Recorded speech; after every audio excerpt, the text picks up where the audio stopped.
Selamat pagi, bertemu lagi. Pagi ini kita dalam satu konten yang sangat menarik, yaitu mengenai sejarah perkembangan bahasa Indonesia. Baik, saya akan ceritakan sejarah perkembangan bahasa Indonesia dari asal rumpunnya dulu. Kita tahu sendiri bahwa bahasa Indonesia berasal dari rumpun bahasa Melayu. Nah, rumpun bahasa Melayu pun ada beberapa jenis, dan yang digunakan, yang kemudian beredar luas adalah rumpun bahasa Melayu Pasar. Nah, bahasa Melayu Pasar ini adalah bahasa yang digunakan secara luas untuk interaksi antara pedagang dan pembeli di wilayah-wilayah Nusantara. Nah, kita lihat sendiri pada saat itu wilayah Nusantara itu terdiri dari negara Indonesia dan beberapa wilayah di sekitar negara Indonesia.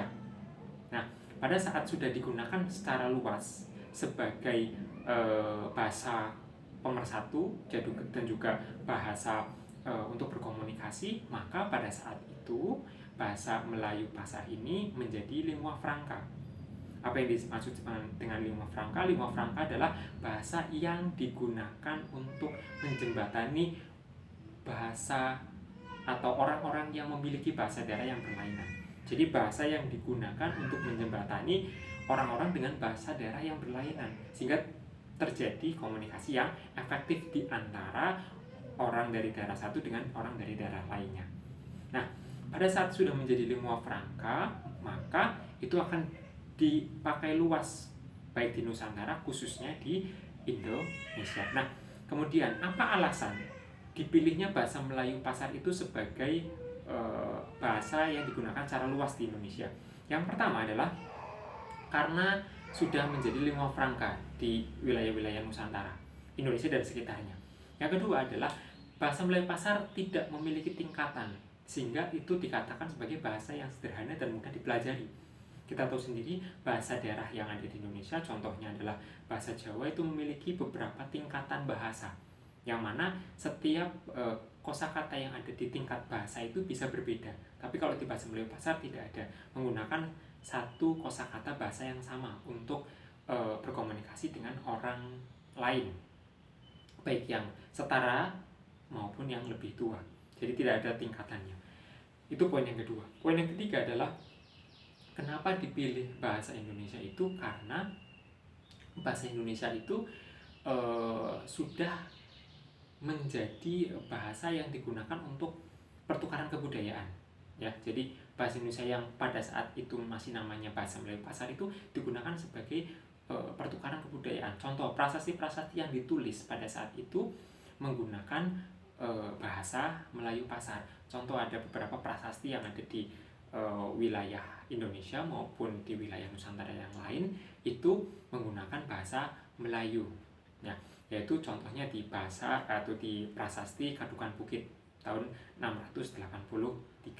Kemudian ada prasasti Kota Kapur, ya, di Kota Bangka itu tahun 686. Kemudian ada prasasti Karangbrahi, ya, kemudian ada prasasti Gandasuli di Jawa Tengah, kemudian ada prasasti Bogor di tahun 982, yang mana itu menggunakan bahasa Melayu. Kemudian itu karena poin yang ketiga. Poin yang keempat adalah rakyat gitu ya, atau suku Jawa, suku Sunda, kemudian suku Bali yang pada saat itu menjadi suku-suku dominan, itu menerima dan ikhlas untuk menggunakan bahasa Melayu Pasar sebagai bahasa yang digunakan sehari-hari untuk berkomunikasi, terutama untuk perdagangan. Maka pada saat itu terbentuklah satu bahasa yang digunakan secara luas khususnya di Indonesia. Itu dari awalnya. Nah, pada saat masih zaman Kerajaan Sriwijaya, pada saat itu juga bahasa Melayu juga digunakan. Ya, sebagai apa? Sebagai bahasa resmi kenegaraan, sebagai bahasa untuk menuliskan prasasti seperti yang tadi saya sebutkan. Kemudian setelah itu ada juga sebagai bahasa untuk pertukaran gitu ya, kebudayaan dengan kerajaan-kerajaan yang lain yang ada di Nusantara. Nah, pada saat itu tonggaknya, pada saat sudah selesai zaman kerajaan, maka pada saat itu ada negara Belanda yang melakukan kunjungan untuk berdagang. Nah, awalnya untuk berdagang ke Indonesia. Nah, pada saat itu bahasa Melayu sudah digunakan secara luas. Ya. Nah, pada saat zaman kolonialisme itu, maka Belanda bukan hanya datang ke Indonesia untuk berdagang, tapi ternyata juga untuk menjajah, mengambil rempah yang ada di Indonesia untuk apa? Untuk kemudian dijual di negara-negara Eropa. Ya, karena pada saat itu rempah Indonesia itu sangat terkenal. Nah, pada saat zaman kolonialisme itu, maka kondisi psikologi bangsa Indonesia itu adalah bangsa yang terjajah, bangsa yang tercerai-berai, dan juga bangsa yang selalu mudah untuk diadu domba. Karena pada saat itu kita sudah dijajah dan ada pergerakan untuk melawan penjajahan itu, tapi masih bersifat kedaerahan. Kita tahu sendiri bersifat kedaerahan berarti hanya mengandalkan orang-orang di satu daerah yang sama, tapi belum ada pergerakan secara nasional.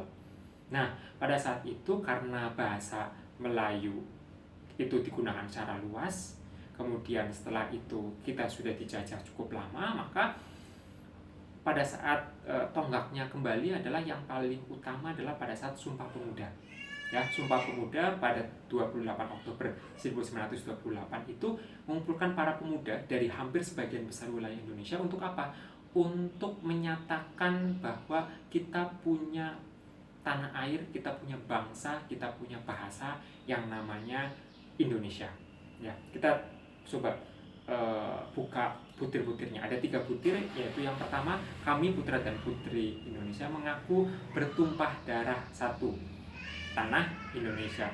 Yang kedua, kami putra dan putri Indonesia mengaku berbangsa satu, bangsa Indonesia. Yang ketiga, kami putra dan putri Indonesia menjunjung bahasa persatuan. Jadi di sini ada menjunjung bahasa persatuan, bahasa untuk menyatukan kita semua. Pada saat 1928 kita belum jadi bangsa yang merdeka. Masih kita melawan penjajahan, tetapi sudah menjunjung bahasa persatuan, yaitu bahasa Indonesia. Nah, ini menjadi semangat yang selalu dipegang oleh para pahlawan kita, yang mana menggunakan bahasa Indonesia itu sebagai bahasa untuk berkomunikasi antara satu wilayah dengan wilayah lainnya, sehingga terjadi satu pergerakan untuk melawan penjajahan secara nasional, gitu ya. Nah, ini kita lihat kembali bahwa tonggak itu begitu luar biasa. Padahal 1928 itu masih jauh dari tahun kita merdeka 1945, tetapi sudah ada semangat untuk bisa menjadikan bahasa Indonesia itu sebagai bahasa yang mempersatukan kita semua untuk melawan penjajahan, gitu ya. Nah, kemudian kita lihat lagi poin selanjutnya, bahwa pahlawan-pahlawan kita yang terutama yang menggunakan bahasa untuk menyemangati rakyat. Contohnya kita lihat Bapak Proklamator kita, Bapak Insinyur Soekarno. Di dalam pidato-pidatonya yang sangat menggebu-gebu itu menggunakan bahasa Indonesia, dan juga Bapak Soekarno bisa menggunakan bahasa tersebut untuk membangkitkan semangat dari rakyat Indonesia. Itu salah satu contohnya. Ya, contoh tempat lain yang masih bersifat kedaerahan, contohnya pada saat itu kita kenal adalah Bung Tomo, ya, yang ada di Surabaya, menggerakkan perlawanan di Surabaya.